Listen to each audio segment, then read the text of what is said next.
اعوذ باللہ من الشیطان الرجیم بسم اللہ الرحمن الرحیم نحمده ونصلی ونسلم علی رسوله النبی الکریم اما بعد السلام علیکم ورحمۃ اللہ وبرکاتہ۔ معزز ناظرین و سامعین کرام، آپ دیکھ رہے ہیں ہمارے چینل فیضان اسماء حسنہ کو۔ میں ہوں آپ کا میزبان صوفی مجاہد علی۔ امید کہ آپ سب ایمان اور صحت کی بہترین حالت میں ہوں گے۔ قصص القرآن، قصص الانبیاء،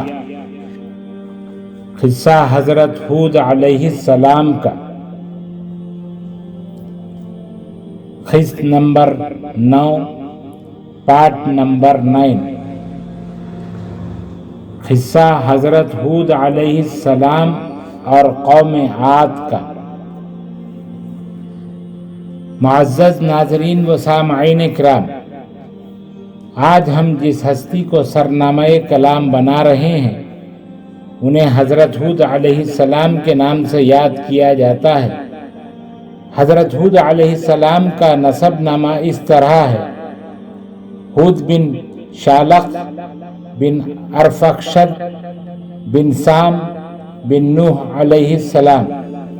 ایک اور قول کے مطابق حضرت ہود علیہ السلام کا نام عابر ہے اور شجرہ نسب اس طرح ہے: ہود بن عبداللہ بن خلود بن اوز بن ارم یا ارم بن سام بن نوح علیہ السلام بن لامک بن متشالق بن خنوخ حضرت ادریس علیہ السلام بن یارد بن مہلائیل بن قینند بن انوش بن سیس علیہ السلام بن حضرت آدم علیہ السلام۔ حضرت ہود علیہ السلام قبیلہ عاد سے تعلق رکھتے تھے۔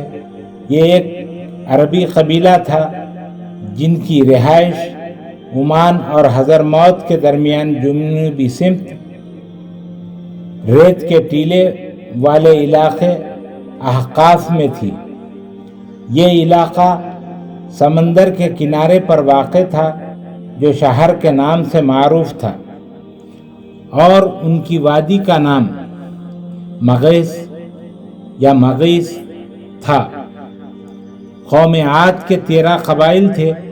ان میں 2 قبائل لقمان اور خلزان یا خلجان تھے جو نہایت قوی اور طاقتور تھے اور انہیں حکمرانی کی حیثیت حاصل تھی۔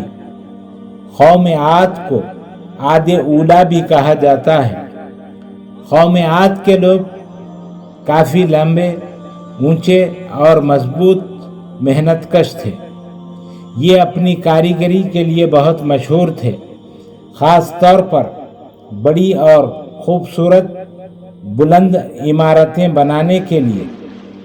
عاد قبیلے کے لوگ نہایت امیر تھے اور وہ خوشحال تھے، اور انہیں اپنی طاقت پر بہت غرور و تکبر تھا۔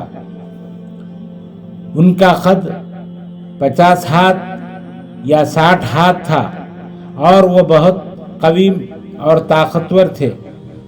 پہاڑوں کی چٹان کو ایک طرف سے دوسری طرف یہ بآسانی رکھ دیتے تھے۔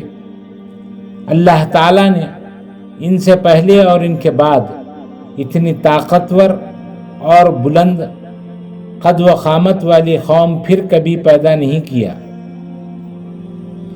ان 13 قبائل میں قبیلہ خلزان یا خلجان کے چند لوگ حضرت ہود علیہ السلام پر ایمان لے آئے۔ اللہ تعالیٰ نے روئے زمین پر جو سب سے پہلے نبی مبعوث کیے وہ حضرت ادریس علیہ السلام، پھر حضرت نوح علیہ السلام اول رسول ہیں۔ حضرت نوح علیہ السلام کے تقریباً 800 یا 900 سال کے بعد حضرت ہود علیہ السلام کو قوم عاد کی طرف پیغمبر بنا کر بھیجا گیا۔ ارشاد باری تعالی ہے ترجمہ، اور ہم نے عاد کی طرف انہی میں سے ہم قبیلہ ہود کو بھیجا۔ انہوں نے کہا اے میری قوم، اللہ کی عبادت کرو، اس کے سوا تمہاری عبادت کا کوئی مستحق نہیں ہے، تو کیا تم نہیں ڈرتے؟ سورۃ الاحقاف آیت نمبر 21۔ حضرت ہود علیہ السلام کا ذکر قرآن مجید میں متعدد مقامات پر آیا ہے، جیسے سورۃ الاعراف، سورہ ہود، سورۃ الاحقاف، سورۃ الشعراء، سورۃ المؤمنون، سورہ حامیم سجدہ، سورۃ الزاریات، سورہ نجم، سورہ قمر، سورہ الحاقہ، سورہ فجر وغیرہ، اور ایک مکمل سورت سورہ ہود بھی آپ کے نام سے منسوب ہے۔ حضرت ہود علیہ السلام کی قوم عاد تھی، یہ لوگ بت پرست تھے۔ انہوں نے وداع، سوع اور یغوث و نصر کی طرح بت کا نام حبار، ایک بت کا نام سمود اور تیسرے بت کا نام سمت رکھا تھا۔ یعنی ان کے 3 بت تھے، 3 بت کے نام اس طرح تھے، ایک بت کا نام حبار، ایک بت کا نام سمود اور تیسرے بت کا نام سمت تھا۔ حضرت ہود علیہ السلام متوسط اور مکرم جگہ کے رہنے والے تھے، بہت حسین و جمیل تھے اور قوم عاد ہی کی طرح جسیم تھے، اور آپ کی داڑھی مبارک بہت دراز تھی۔ حضرت ہود علیہ السلام نے ان لوگوں کو اللہ کی طرف دعوت دی اور ان کو یہ پیغام دیا کہ وہ اللہ تعالیٰ کو ایک مانیں اور لوگوں پر ظلم نہ کریں۔ اس کے علاوہ انہیں اور کوئی حکم نہیں دیا، لیکن انہوں نے اللہ تعالیٰ کو ماننے سے انکار کیا اور حضرت ہود علیہ السلام کی تکذیب کی اور کہا کہ تم مجنون ہو گئے ہو، معاذ اللہ، اور کہا کہ اس روئے زمین پر ہم سے زیادہ طاقتور کون ہے، اور اللہ کو ماننے سے انکار کیا۔ اللہ تعالیٰ نے متعدد صورتوں میں قوم عاد کی تفصیل کو بیان کیا ہے۔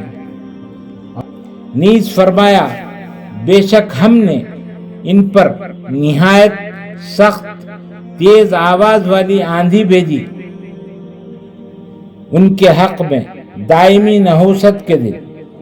وہ آندھی لوگوں کو اس طرح اٹھا کر زمین پر دے مارتی تھی گویا کہ وہ کھجور کے اکھڑے ہوئے درختوں کی جڑیں ہیں۔ تو کیسا میرا عذاب اور میرا خوف دلانا۔ آیت نمبر 19، 20، 21۔ ناظرین گرامی، جس وقت ان پر عذاب آیا اس وقت 3 سال سے قحط اور خشک سالی تھی۔ جب انہوں نے امڑتا ہوا بادل دیکھا تو خوش ہو کر کہنے لگے بہت برسنے والی گھٹا آئی ہے، اب سب ندی نالے بھر جائیں گے اور خوشحالی آ جائے گی۔